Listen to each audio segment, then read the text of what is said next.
মৰিগাঁও জিলা ছাত্ৰ সন্থাৰ অধিৱেশন দুদিনীয়া কাৰ্যসূচীৰে চন্দ্ৰশেখৰ বৰা সমন্বয় ক্ষেত্ৰত আয়োজন কৰা হৈছে এই অধিৱেশনৰ প্ৰথম দিনৰ কাৰ্যসূচীত মূলতোৰণ উন্মোচন পতাকা উত্তোলন আৰু শ্বহীদ তৰ্পণৰ পিছতে উলিওৱা হৈছে সাংস্কৃতিক শোভাযাত্ৰা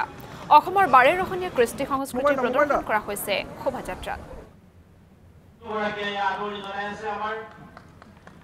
আৰু এই মুহূৰ্তত আমাক শোভাযাত্ৰাৰ পৰিৱেশ দেখুৱাব বীৰেন বৰাই নিশ্চয়কৈ অসমীয়া জাতীয় জীৱনৰ বৃহত্তৰ ছাত্ৰ সংগঠন আৰু সদৌ অসম ছাত্ৰ সন্থাৰ যি মৰিগাঁও জিলা অধিৱেশন আৰু য'ত অংশগ্ৰহণ কৰা দেখিবলৈ পোৱা গৈছে যে উৎপল শৰ্মাৰ পৰা আৰম্ভ কৰি দেখিবলৈ পোৱা গৈছে তিনিগৰাকীকৈ শিল্পী অৰুণ হাজৰিকাৰ পৰা দেখিবলৈ পোৱা গৈছে কুইন শিৱম বৈভৱী গোস্বামীৰ পৰা আৰম্ভ কৰি আপুনি যদি তাৰ পিছত চাই তেতিয়াহ'লে আমি পিছৰ ভাগৰ এবাৰ দৃশ্যাৱলী দেখুৱাবৰ কাৰণে অনুৰোধ জনাইছোঁ যে বৰ্ণিল এক সাংস্কৃতিক শোভাযাত্ৰা তেওঁলোকে কৰিছে আৰু য'ত দেখিবলৈ পোৱা গৈছে যে প্ৰথমতে যি গোসাঁই ফুৰা যি এই দৌল উৎসৱ তাৰ পিছত দেখিবলৈ পোৱা গৈছে দৌল উৎসৱৰ পিছতে যদি আপুনি চাই তেতিয়াহ'লে দেখিব যে আয়তীৰ উৰুলিৰে এনেদৰে মুখৰিত হৈ পৰিছে অৰ্থাৎ ছাত্ৰ সন্থা বুলি কোৱাৰ লগতে কিন্তু সমগ্ৰ জাগি ভকত গাঁৱৰ এই প্ৰান্তৰ সকলো ৰাইজ গোপিনী একত্ৰিত হৈ আজি এই শোভাযাত্ৰাত অংশগ্ৰহণ কৰিছে প্ৰথমে এই সামগ্ৰিক পৰিৱেশটোৰ চাওক আজি সদৌ মৰিগাঁও জিলা ছাত্ৰ সন্থাৰ ২০তম অধিৱেশনৰ প্ৰথম দিন জাগি ভকত গাঁও আঞ্চলিক ছাত্ৰ সন্থাৰ আতিথ্যত এই অধিৱেশন অনুষ্ঠিত হৈছে জাগি ভকত গাঁওবাসীৰ ৰাইজে বুকুৰ উমেৰে সৈতে অনুষ্ঠানটিক জীপাল কৰিছে আৰু আজি সাংস্কৃতিক শোভাযাত্ৰাত মৰিগাঁও জিলাখনৰ প্ৰতিটো প্ৰান্তৰ সকলো জাতি জনগোষ্ঠীৰ ধৰ্মৰ লোক আহি ইয়াত সমবেত হৈছে নিজৰ নিজৰ সাংস্কৃতিক ঐতিহ্যৰ প্ৰতিফলন ঘটাই সাংস্কৃতিক শোভাযাত্ৰাত অংশগ্ৰহণ কৰিছে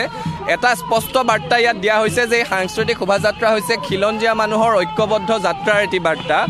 ৰাজনৈতিক শক্তিয়ে জাতি ধৰ্ম বৰ্ণ খাদ্যাভ্যাসৰ নামত আমাক যিমানেই ভাগ ভাগ কৰিবলৈ চেষ্টা নকৰক কিয় খিলঞ্জীয়া মানুহ যে এক হৈ আছিলোঁ এক হৈ আছোঁ এক হৈ আগবাঢ়িম তাৰে প্ৰমাণ এই শোভাযাত্ৰা আপুনি যিহেতু ৰাজনৈতিক কথা কৈছে কিন্তু এইকেইটা দিনৰ ৰাজনৈতিক যিটো পৰিৱেশ দেখা পোৱা গৈছে যে গো মাংসক লৈ আৰু এফালে মুখ্যমন্ত্ৰীয়ে গো মাংস বন্ধ কৰাক লৈ এক উত্তাল ৰাজনৈতিক মানে অসমত আৰু বহু ভাল ভাল কথা ভাবিবলৈ পাতিবলৈ কৰিবলৈ অৱকাশ আছে চিন্তাৰ স্থল আছে গতিকে আমি কিছুমান অহেতুক কথাত লাগি থকাৰ পৰিৱৰ্তে আৰু ভাল ভাল কথা ভাবিব লাগে পাতিব লাগে কৰিব লাগে অসমৰ ৰাজনীতি অকল খাদ্য সম্ভাৰত আছে না দ্বন্দ্ববোৰ বৌদ্ধিক হ'ব লাগে যিবোৰ দ্বন্দ্বই নতুন যাত্ৰাৰ বাট কাটে তেনেকুৱা দ্বন্দ্ব হ'ব লাগে কিন্তু ৰাজনৈতিক কথা বতৰাই আচলতে অসমত সুস্থ বাতাবৰণ এটা নোহোৱাহে কৰিছে অসমৰ যি ৰাজনৈতিক পৰিৱেশ সাধাৰণতে মানুহে দেখিলে আশ্বস্ত হ'ব নোৱাৰে যে এই জনপ্ৰতিনিধিসকলৰ হাতত আমাৰ ভৱিষ্যত সুৰক্ষিত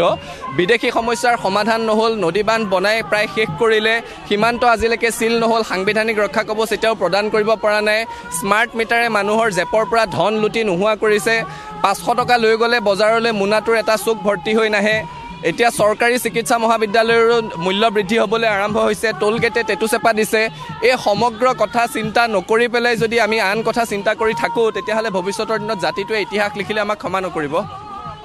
কিন্তু সামগ্ৰিকভাৱে এবাৰ পিছৰ দৃশ্যাৱলী দেখুৱাবৰ কাৰণে ভিডিঅ' জাৰ্নেলিষ্ট সোণমণিক আহ্বান জনাইছোঁ আমি শিল্পীসকলৰ কথা ইতিমধ্যে উল্লেখ কৰিছোঁ তাৰ সমান্তৰালকৈ যদি আপুনি চাই দেখা পাইছে যে এই ২০তম যি অধিৱেশন আৰু ২০তম বীৰেন বৰা আপোনাক এই মুহূৰ্তত ধন্যবাদ জ্ঞাপন কৰিছোঁ আপুনি সাংস্কৃতিক শোভাযাত্ৰাৰ পৰা পৰিৱেশ দেখুওৱাৰ বাবে